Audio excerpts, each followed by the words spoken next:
I'm Willie. Welcome to my channel. Thank you for being here. I appreciate each and every one of you. And in this video, what we are going to do is we are going to look at Grandstream's new line of door stations. So I've got one of the newer ones right here. You can see this is a much different design. This thing is heavy, man. And before we get into like all the specs and everything, I want to show you the one thing that I'm really excited about. So if you remember the earlier devices in this series, and this is one of the earlier GDS 3700 devices with the touchscreen. This lights up blue when it boots, but you recognize this if you've been using with the working with these for a while. There's a big gaping hole back there and some plugs, and to wire this older series, you actually had this module. I think I got a video on how to wire this module, but you would there was no RJ45 and everything was wired in here. What they have done on the new series is they have done away with that, and on the back of this, if you can see right there, is our PoE and then all of our other terminals are on the side. So that is the very first thing that I am super excited about, is that our PoE and everything, we can just put an RJ45 right in there. Whatever our other wiring options are for the myriad of controls that this thing supports, everything can be done right there. Can also put, looks like we can put a micro SD card in here, which is pretty interesting. See that right there, micro SD card slot. So we're gonna get this fired up. While it's firing up, we're gonna take a look at the data sheet. Here, let me give you a side-by-side of these real quick. Let me see if I can get this plastic cover off this other one. I always keep one of these on hand, and in the 10 years, however long these have been out that we've been deploying them, it may not have been 10 years. It's been a minimum of 6 that we've been deploying these. I've only ever had one go bad, and the nice thing is that I pulled the module out of the back, so that was the one nice thing, right? I didn't have to wire up a new module. And typically what I'll do on these is I'll wire up a pigtail, and then this will get wired, and I'll have a keystone jack on the end if possible. If not, you put it right on the end of your Ethernet run. And I am having a devil of a time trying to get this. All right, so I'm not going to pull the plastic front off of this, but here is the first gen. That's what I'm going to call it, and here is the new one. Now, I've had a couple people say, well, when are they going to come out with a really narrow one? I don't know, but that would be nice to have a device in this line that was narrow, that did not have the keypad. I think we can all see how advantageous that would be, and that could be in the works. I don't know. I'm going to pause this real quick, put this other one back. We'll get this fired up on the network. We'll look at the data sheets and stuff, talk about some of the differences, and then we'll look at the interface. Stand by. So real quick, I got this thing booting, and there's a blue light. You can't really, it doesn't show up blue on this, but there's a blue light right there in the center. It's now blinking. But I'm going to go ahead and lay this over to the side. We're going to let it, we're going to let it boot, and we're going to take a look at the data sheets. Hold on just a second.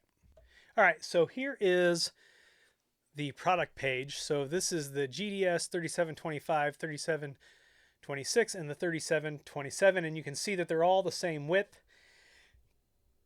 The 3727 is a little shorter, just has the doorbell button. If we get this a little narrower, I think they'd sell a lot of these. But let's take a look at just some of the highlights. 4 megapixel Ultra HD camera sensor, supports WDR, offers AI intelligent fill light, and AI ISP, intelligent something, I'm assuming. Strong protection against magnetic interference using solid state relays. Supports a wide range of door opening methods, including PIN codes, RFID cards, and stickers, NFC, Bluetooth, secure app, QR codes, and SIP calls. It does have Bluetooth Low Energy on all models and dual band Wi-Fi 6 on the 3727. You can manage it via GDMS. You can probably manage it with your UCM. or locally. The Secure Access app or the GDS Manager software supports AI-based behavior analysis, IP66 weatherproof and IK10 vandal resistant. Built-in dual microphones offers AI noise reduction, and there is the Secure Access app that we will talk about. Here's the GDS Manager, and then they have a whole slew of, looks like they have a whole slew of accessories. So they've got the in-wall mount, they got this weather mount, they got key fobs, they've got the cards. What else? They've got PoE injectors. Rain cover. They got an L bracket. And let's real quick take a look at this Secure Access, because this is new. So this is a cloud-based access control management solution, and it supports the 3 new models, the GDS3725, 26, 27, supported on Android 10 Plus or iOS 13 Plus. Centralized control of multi-area access control systems for enterprise communities based on cloud deployment. Remotely manage users, residents, door stations, visitors, alarms, and door logs. Flexible permissions and time-based rules for fine-grained management. View live door front feeds anytime. One-tap answer for visitor video calls. Supports remote unlock, Bluetooth, NFC, QR codes, IC ID cards, PIN codes, temporary passwords. Looks like it's, everything is logged. End-to-end encryption and real-time anomaly detection with alerts ensure comprehensive security. So let's see. Let's pull up the Secure Access data sheet here real quick. I saw something about this, and you get some licenses for free, and that was the number that I was looking for. I'll leave this all down below. But I think you either get 5 or 10. You either get 5 or 10 licenses for free. So let's take a look at the rest of the spec sheet here. So we already said 4 megapixel Ultra HD camera, supports multiple door opening methods, integrated Bluetooth, cloud secure access, GDS Manager, supports AI. We talked about a lot of this stuff, right? What else is important? Field of view, 127 degrees by, looks like 127 by 152 by 70. Let's see. Does have LEDs for nighttime vision. Looks like it's 1080 resolution, 30 frames a second. There is AI motion detection, 3-watt speaker. Supports all the things that you would really think. Telephony features, SIP paging, multicast paging, call waiting with priority override, account sharing, supports all the codecs that we need. It is H.264 for video. Obviously supports QoS. What else do you want to know? Here are all the different RFID standards. So 13.56 megahertz, 125 kilohertz. MyFair Classic 1K, MyFair Classic 4K, MyFair Ultralight, MyFair Plus, and MyFair DesFire. You can have 5,000 cards on this, apparently. It's got, looks like the model we've got, it's got 2 relays, 3 alarms, 2 alarms out. It is 10100. You don't need it to be any more than that. Can also do RS-485, Wiegand, 26 or 34 input and output. It's got the SD card slot. You can support a 256 gig SD card. And it does need at least 802.3 AF class 3.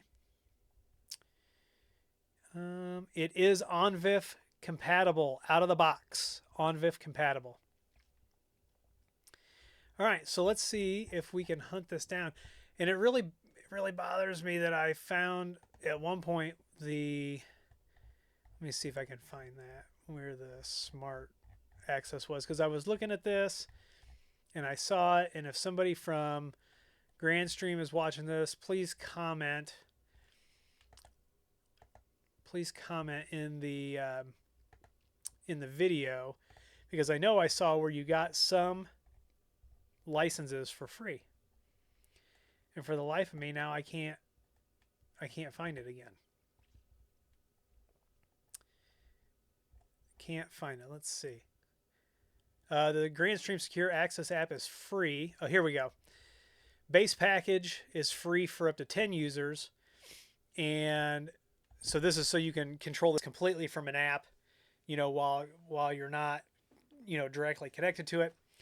Add-on options available, $25 for 10 extra users, and this is a one-time fee, and $100 for 50 extra users, one-time fee. So, like I said, main package is free, and you get all these things, and then just to add extra users, that is the cost there. So pretty inexpensive, especially if you don't have more than 10 users. If you need 50 app users, it's only $100, one-time fee for the life of the product. We've got original door stations out there that have been installed since they came out. So these things last a long time. They are built rugged. They are built tough. So let me pause this video real quick, and we are going to pull this up. We're going to take a look at the interface. Stand by. All right, so here we are at the smart door station, and we're going to put in our username, and of course I had to take a picture of the sticker because it's tiny. My eyes, I need to get new glasses. You probably heard me say that quite a bit.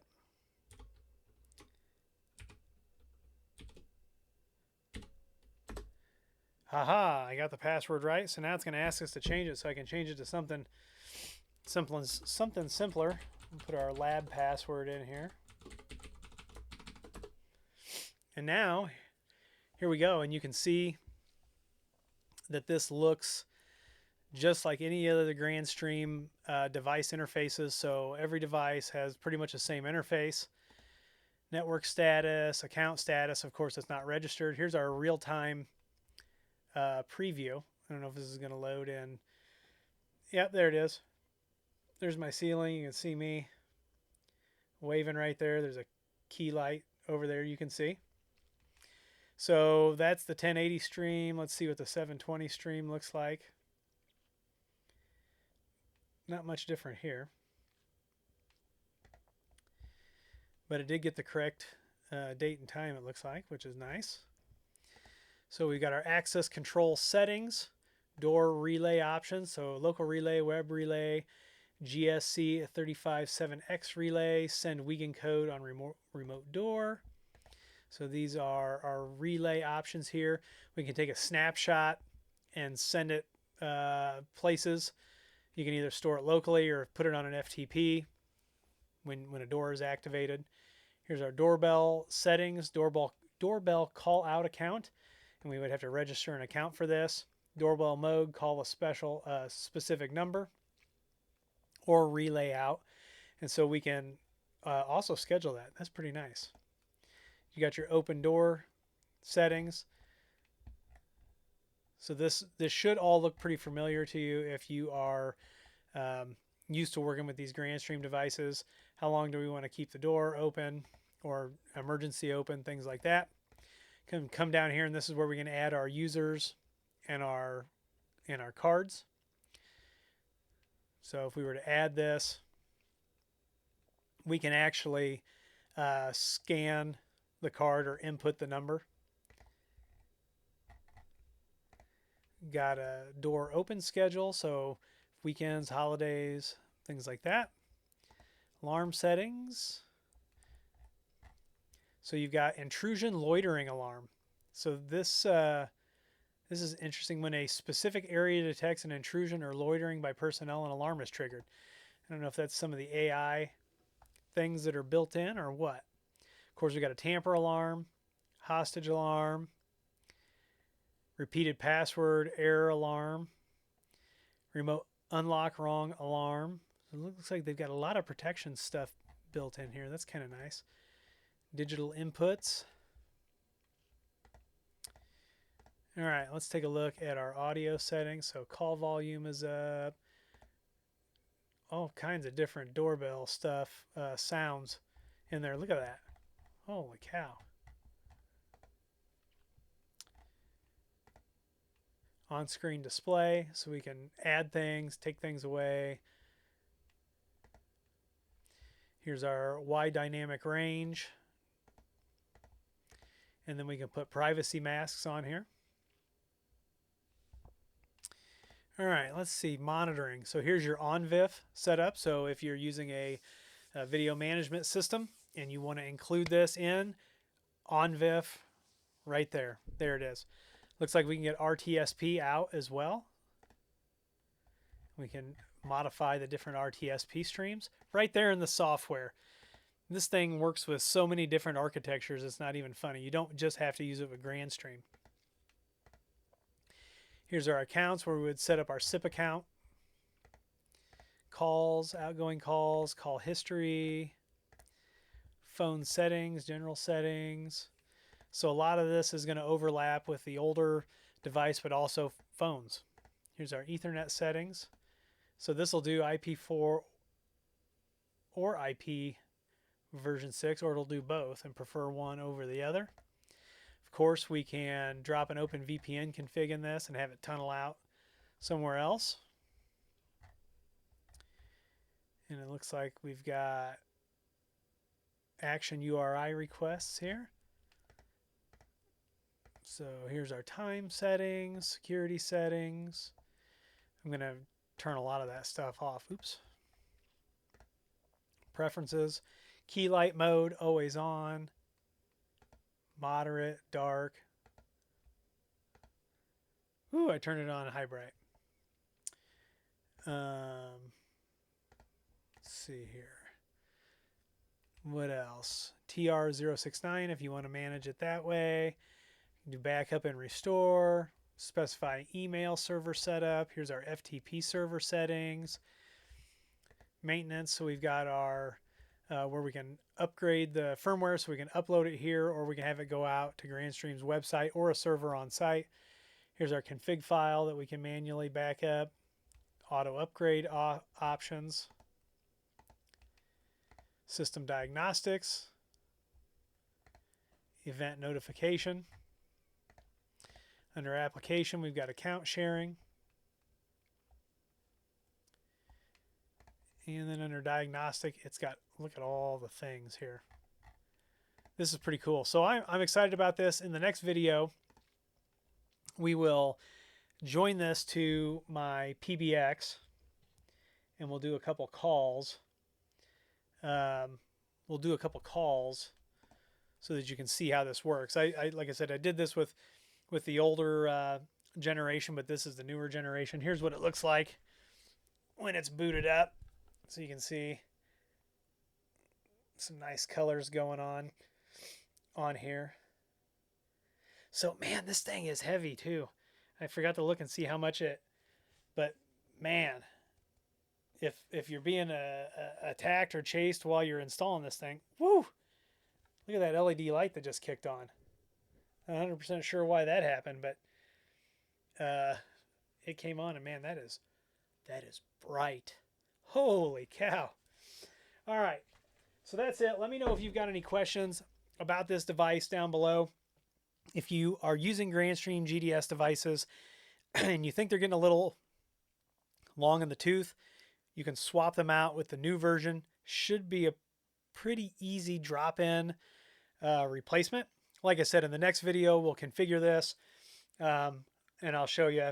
We can wire up door locks. We can do whatever you want. Let me know down in the comments what you want to see me do with this, and in that next video on this device, we will do it.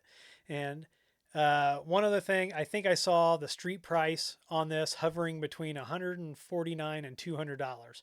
So not expensive for a device that is essentially an all-in-one access control device that you can run standalone. You can manage it, obviously, with your phone system. You can manage it on gdms.cloud. You can manage it with secure apps. So many ways to manage this thing. So let me know down below what you want to see me do with this, besides obviously hook it to the PBX, call from the call to the phone and things like that. Let me know what you want to see. And if you like this video, give it a thumbs up, subscribe, comment, and share. Follow me on Twitter and TikTok. Those links are down below, along with affiliate links, a Patreon link. And if you need IT consulting, head on over to williehowe.com.